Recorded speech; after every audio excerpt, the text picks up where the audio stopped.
Rachel Huxley is Director of Knowledge and Learning at C40. For those of you who don't know, it is a network of, I think, 97 cities now, and representing some 700 million people, dedicated, and the network dedicated to tackling the climate crisis. And Rachel's going to share some insight on best practice from their work. Rachel.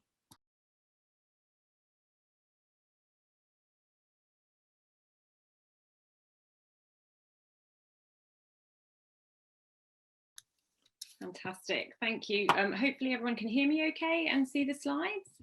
Okay, great, thank you. So yeah, thanks very much. It was excellent to listen to the talk from Simon about Malmo. I think really amazing stuff happening there. So kudos and thank you. It's a pleasure to be here as part of this panel today on this discussion. And yeah, thanks for the intro, Peter. So I'm Rachel Huxley. I work at C40. I'm the Director of Knowledge and Learning, and I've been with C40 for about 5 years. Prior to that, I was in the Sustainable Cities field in the UK, supporting Peterborough Environment City Trust's aspirations to become a truly sustainable city. And I have a PhD in Sustainable Cities from the University of Leeds. Peter has also helpfully introduced C40 Cities, so that's great, and correct on all the numbers. And yeah, I'm going to talk about C40 and city solutions, but I wanted also to kind of touch on, as well as practical examples from cities, the collective solutions that as a network of 97 cities we can bring. So I'll start with some of those more collective solutions, the sort of overall approach we take to solving the climate crisis. And then as I go through the talk, I'll get into some more details about very practical examples on the ground. So this overall approach sort of links unsurprisingly to why we were set up as a network in the first place. The overall approach we take to solutions is of course sort of kind of baked into why we exist. And we were set up back in 2005 by Ken Livingstone, the then Mayor of London, in response to the lack of progress on climate change at a national level, and with the firm belief that cities absolutely could get the job done, that they were on the front line of the impacts, that they were closer to citizens, that they had the ambition and the agility to lead on the climate agenda. And that kind of takes me, I suppose, to the first thing that I want to talk about, which is commitment and leadership as crucial to delivering solutions to this climate crisis. So, as I've just said, the reason that we were set up was in response to this sort of vacuum left by international progress. But of course, also as a group of cities, we wanted to support international negotiations, to push for more ambition and commitment. And that leads me to the kind of first collective solutions approach that I want to talk about, which is our leadership. And the best example of this is one of my favorite pictures. It's kind of like a waterfall of mayors. But the best example of this is the participation of C40 mayors and many other mayors in the Paris COP back in 2015. And that participation and support of non-state actors was seen as absolutely critical to success of the Paris Agreement and historic sort of signing of that agreement. A couple of other examples of leadership I just wanted to give. In 2016, when Trump was elected president of the US and announced plans to leave the Paris Agreement, the response of the US cities was inspirational. So they immediately confirmed their commitment to 1.5 degrees and redoubled their efforts, unfortunately showing again that the value of city leadership in the absence of national ambition. And the most recent example I wanted to give of the sort of collective city leadership that we see is in response to the current pandemic. So, I mean, personally, I think mayors could have used the pandemic as an excuse not to focus on climate. And what we saw was the opposite. We really saw a kind of a continued commitment to climate goals and the strong conviction that the only way out of the crisis was through a green and just recovery. So collectively, with the mayors, we developed an agenda that set out a positive and ambitious set of actions that mayors would commit to as part of a green recovery. And you can see those 8 actions, the green points on the left, and they're around jobs and an inclusive economy, around resilience and equity, and around health and well-being. So cutting back to Paris for a moment, it was an interesting point in C40's history. As I said previously to that, we'd been working on a 2 degrees scenario like everyone else, and we'd really been pushing nation states to go for that. And suddenly in Paris, we had an agreement we weren't sure was possible, and we also had an aspiration to go for 1.5 degrees. Now that was great, but it was a bit of a role reversal for us. We had been pushing nations, and suddenly we found ourselves behind. So we kind of had a sort of regroup as a collection of cities, and we were clear that we wanted to align with the Paris Agreement, but we needed to understand the science. And so that leads me on to the next kind of solutions approach that we take collectively. And that is a science-based approach. Of course, C40 is not alone in this, but I think it is really important that we've kind of stood behind that for a long time now and helped promote that globally. So what that meant in terms of the Paris Agreement, just to go into the detail for a little bit, was we had to work out if 1.5 degrees was possible. And so we started by understanding whether it was possible by making an assessment of the total remaining carbon budget. And you can see that in the circles on the left. So that the global budget remaining for the century was around 400 gigatons, and C40 Cities proportion, the smallest circle there, was around 22 gigatons. Yet our annual emissions are around 2.4 gigatons. So in 10 years, we would use up the budget we had for 100 for the century. So we really needed to radically reduce. Yet the graph on the right shows the trajectory for C40 Cities emissions under a business as usual scenario. So the emissions are going in the wrong direction. So the scale of the challenge is absolutely huge. The good news is that the analysis showed it was entirely possible to bend the curve, very challenging, but entirely possible. And through that research with Arup, who we'll hear from later, we were able to set targets for all C40 cities that we're working towards. And that leads me on to the third sort of approach of how C40 cities, I think, approach solutions, which is the willingness to take on a challenge. So the research I just presented in the previous slide is based on a productions-based approach. So that's the standard methodology used by the IPCC, and it accounts for emissions within a geographical boundary. And the scale of the challenge was already clear from those 2 graphs I showed you about. From direct emissions, we already have a massive challenge. Yet C40 cities wanted to understand the full impact of their emissions beyond just their direct boundaries. So they wanted to understand consumption-based emissions and take a consumption-based emissions approach.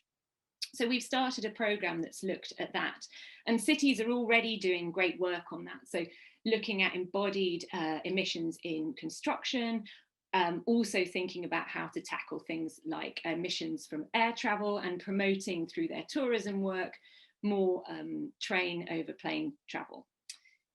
So this willingness to take on a challenge, I think, is absolutely fundamental to solutions, as frankly, you just wouldn't even get started in the face of the scale of the climate crisis if you weren't willing to take on a big challenge. But it also increases the potential. So under the productions-based emissions approach, C40 cities emissions equate to about 6% of global emissions. If we take a consumption-based approach, you can see that the circle gets much bigger, if you like, and it increases our emissions by 60%. So C40 cities then represent around 10% of global emissions. So yes, the challenge is much bigger, but also the opportunity is bigger. And if we can impact that 10%, that's a huge step towards global efforts around 1.5 degrees. So finally, in terms of kind of overall approach to solutions, I wanted to mention just the willingness to rethink progress. Our mayors, of course, need to manage cities in the existing context, if you like, the status quo. But as part of their leadership, C40 Cities are rethinking what future urban societies and economies could and should look like. And the Thriving Cities programme was established very much to kind of spearhead this.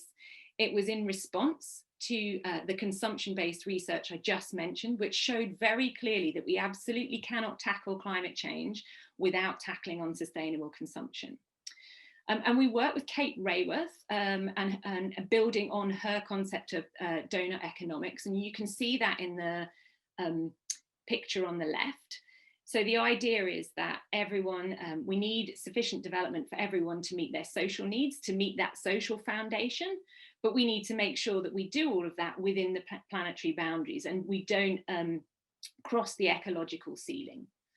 So meeting needs within planetary boundaries and creating socially just and ecologically safe cities. And doing that and taking a very much a local and a global perspective. So when we've been working with cities on the Thriving Cities concept, understanding not just what their decisions mean for their population, but what it means across their global supply chain.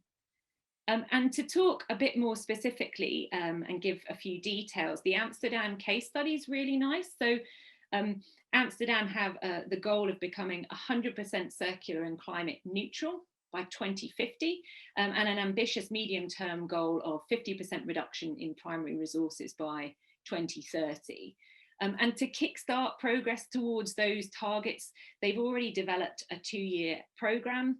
It includes over 200 projects and very specific near-term targets, like, for example, 10% of city procurement being circular by 2022 and all tenders in the built environment being circular by 2023.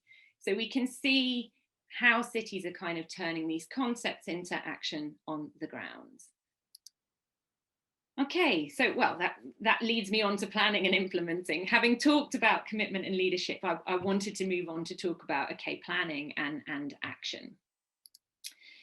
So we have committed to the Paris Agreement. How do we then plan for that? As a condition of C40 membership, all of our cities have to have a climate action plan in place that is 1.5 degree compliant. And we feel like this is a really bold planning effort. And if all cities, so not just C40 cities, if all cities follow suit, that can achieve over a third of the Paris goal emissions reductions needed. So we're working with cities to focus those climate actions around the most high impact actions. And you can see here on this slide that we identified 12 strategic actions that can deliver over 90% of required emissions reductions. And those are across 4 areas: decarbonising energy, buildings efficiency, sustainable transport, and improving waste management. And I'll go through and talk about each of those in turn and give some examples of solutions in C40 cities for each of them. So looking at the first area around decarbonising energy, this is crucial for C40 cities to reach their targets, but it's particularly challenging for cities because they often don't control their energy supply. However, cities are still setting ambitious goals and finding creative ways to implement them. And I think we saw that from the previous presentation from Malmo. And this slide gives a couple of examples of just that: Vancouver's ambitious commitment and Melbourne's very creative way to kind of how to implement renewable energy in a situation where they had very little control over their energy supply. So I'll just, given time, I'll just talk to the Melbourne example in more detail. So Melbourne as a city had one of the first cities, I think, to have a carbon neutral target. And yet their energy was being supplied by the state government through brown coal, one of the most polluting sources. And Melbourne made concerted efforts to engage with the state to tackle that, to try and find a different way to generate electricity, but really didn't get very far. So back in 2017, or earlier than that, actually, they started work to engage with other organisations in the city that had the same ambitions as them around climate and also wanted to source renewable energy. And through those engagements, they got to a stage in November 2017 when they led the creation of a Melbourne Renewable Energy Project, so a collective power purchase agreement And that enabled the construction of an 80 megawatt Crosslands wind farm in Victoria. And that power purchase agreement was signed by 14 public and private sector organisations in the city. And they collectively generated enough demand for energy to enable the wind farm to go ahead. So you can see there, that led in 2019 to Melbourne switching to renewable energy and being one of the first cities in Australia to be powered by renewable energy. So a great example of very practical solution, even in a situation where cities didn't have very much control. So moving on to buildings efficiency. The first point on the slide is around our net zero carbon buildings declaration. We've got 28 cities committed to that declaration, and one of the parts of it is that all new buildings are net zero by 2030. Again, a couple of examples, and again, I'll just talk to one, to Vancouver. So Vancouver has a zero emissions building plan for new buildings, and that was approved by their council in 2016 to achieve this 2030 target. And actions that they have already taken is in 2019, they introduced a building bylaw, which had city-specific requirements above and beyond the British Columbia Building Code at a state level. All new city-owned developments must be built to passive house or alternate near zero emission standards. And they've also got incentives in place to support the private sector to do the same. And as a city, they've supported the establishment of a zero emissions building centre of excellence. And that's helping to build the skills necessary for the net zero carbon buildings. Okay, so staying with buildings efficiency, as well as new build, of course, we need to consider the existing building stock. And again, the first point on the slide here is about our net zero carbon buildings declaration.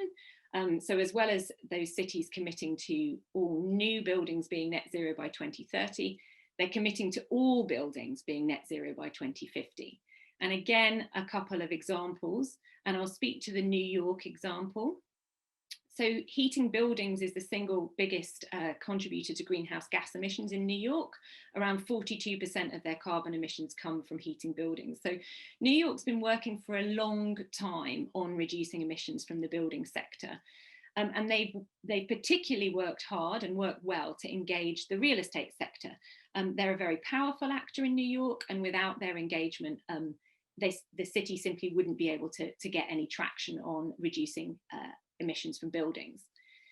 So New York City had a long program of collecting data and then using that data very effectively to demonstrate to the real estate sector that these efficiency measures were effective, not just from a climate impact perspective, but also from a cost savings. And they also engaged in a very long-term partnership and introduced the changes that they wanted to make in a phased way that was palatable for the real estate sector to accept. And ultimately, the result of all this work was that New York passed an extremely ambitious Climate Mobilisation Act in 2019. It contained a raft of measures, but one was a legally binding target requiring buildings over 25,000 feet to reduce emissions, reaching a 40% reduction by 2030 and an 80% reduction by 2050. So such a legally binding target is truly sort of world-leading action on buildings emissions in New York. And as I say, a result of a long period of engagement with the right stakeholders. So moving on to sustainable transport, and following a theme, the first point here is around a declaration cities have made towards green and healthy streets. So 35 of C40 and non-C40 cities have signed up to this declaration, committing to only procuring electric buses from 2025 and to having a large area of their city as a zero emission zone by 2030. The second point just gives a flavour of some really great examples. So Paris's 15-minute city vision of decentralised urbanity, Milan's open roads project to rapidly re-pedestrianise the city centre, and Oslo's work to effectively ban cars in the city centre. But I wanted to talk about Copenhagen and their work on cycling. And I, of course, could talk about the interesting urban design innovations that they've brought in, which are definitely noteworthy and worth discussion. But I wanted to pick two features of Copenhagen's success in cycling that I think really merit attention. So the history of cycling goes back over 100 years in the city. So that, I think that's one thing that's worth just noting to start with. But more recently, Copenhagen wanted to improve on their already impressive 30% mode share and set a target for 50% mode share of cycling. Now, that's quite a jump and quite a feat to try and achieve. And the two things I wanted to highlight today that I think really help them do that is very strong commitment and alignment right from the top, from the political decision makers. So the Lord Mayor and Mayor for Transport, which translated into English would be the Mayor and Deputy Mayor for Transport, were both committed to the 50%. So you had that very strong alignment and commitment from the top. And the second thing I wanted to mention is that Copenhagen really recognized that getting to 50% was going to be difficult. And so they reorganized. They created an entirely new cycling secretariat within their organization, and importantly, kind of ensured that they had the decision-making authority, the expertise and the budget in order to do that. So I think they're really recognizing, and the learning here is that you can't expect success if you don't have real commitment from the top, and if you don't organize around it and resource for it. I'm conscious of time. The last slide I was going to talk about was the path to zero waste, but I really don't want to take away from the other speakers or the Q&A time. So I'll skip over this slide.